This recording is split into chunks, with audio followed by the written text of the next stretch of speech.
friends, so I'm back from my vacation and I decided that I wanted to get right back into posting videos because doing this is one of my main passions and I love making videos.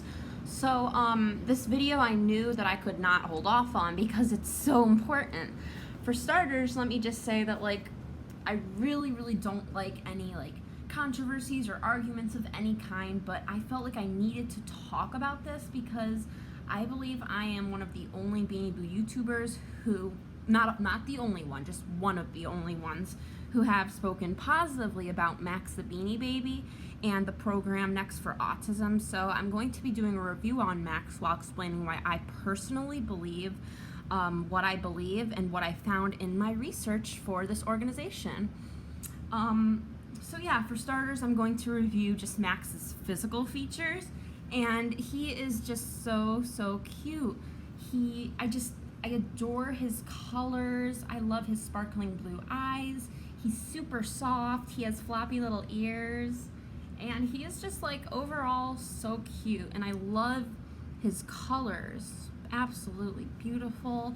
And his tag says, Max the dog. My birthday is April 2nd, World Autism Awareness Day. And he's just overall just adorable. I love his face. And okay, so I'm gonna get into why I think he's just an amazing Beanie Baby that the cause that the profits from him go to is a good thing. So I don't want to get too personal into my own life, but I want to highlight some important things. When I was in 6th grade, I was diagnosed at an autism center, which I would say the name of the place, but then everybody would know which state I live in, and I kind of want to keep that anonymous, so I'll just keep it at that.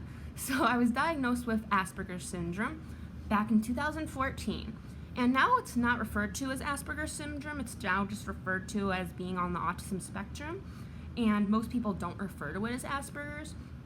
But the form of autism I was diagnosed with basically means that I had many problems relating with my peers socially, and I engaged in repetitive behaviors and obsessions, which made my life difficult every day, and I was getting bullied throughout school. So don't get me wrong, autism is also very much a superpower, but it just has a lot of drawbacks that some people may not realize as well. But in school, I was helped by an autism support group that was very similar to Next for Autism.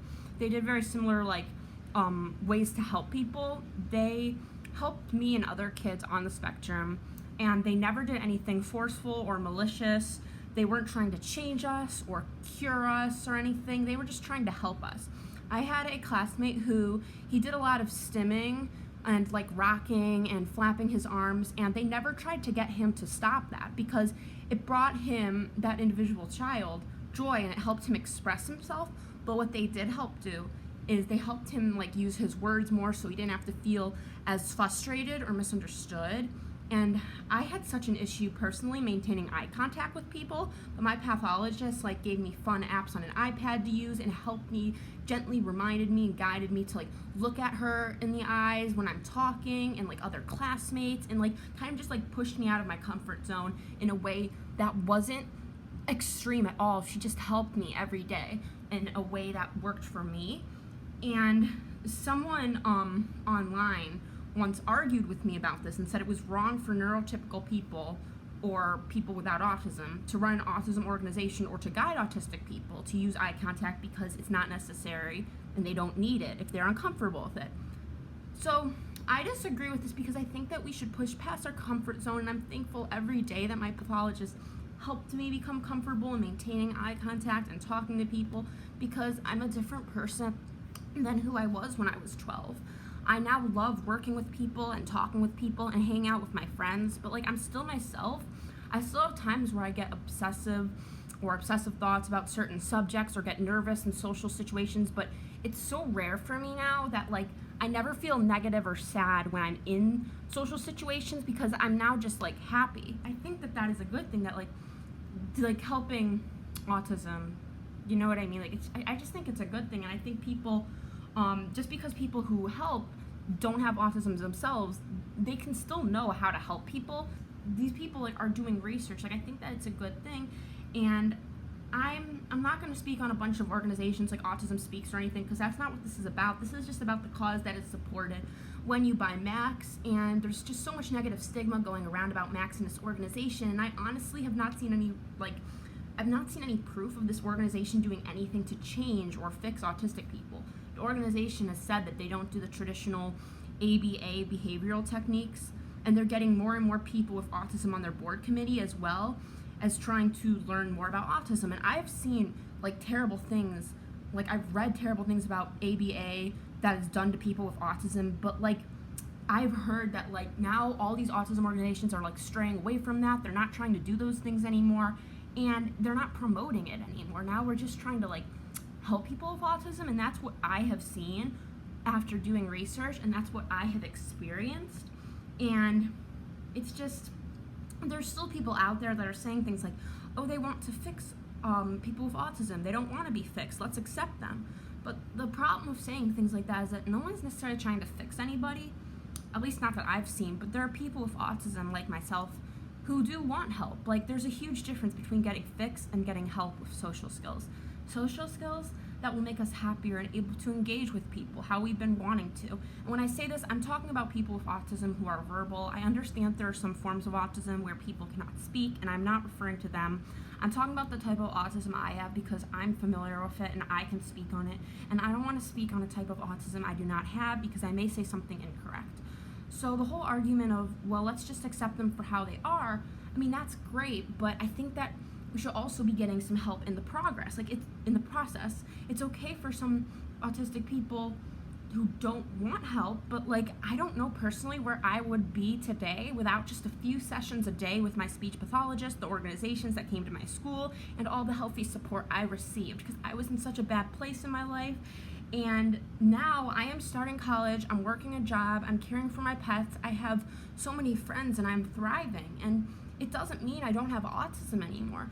I will always have autism and some of the things that come along with it, but I've learned to embrace myself and feel confident and happy and be myself without having certain things hold me back, like not being able to talk to people.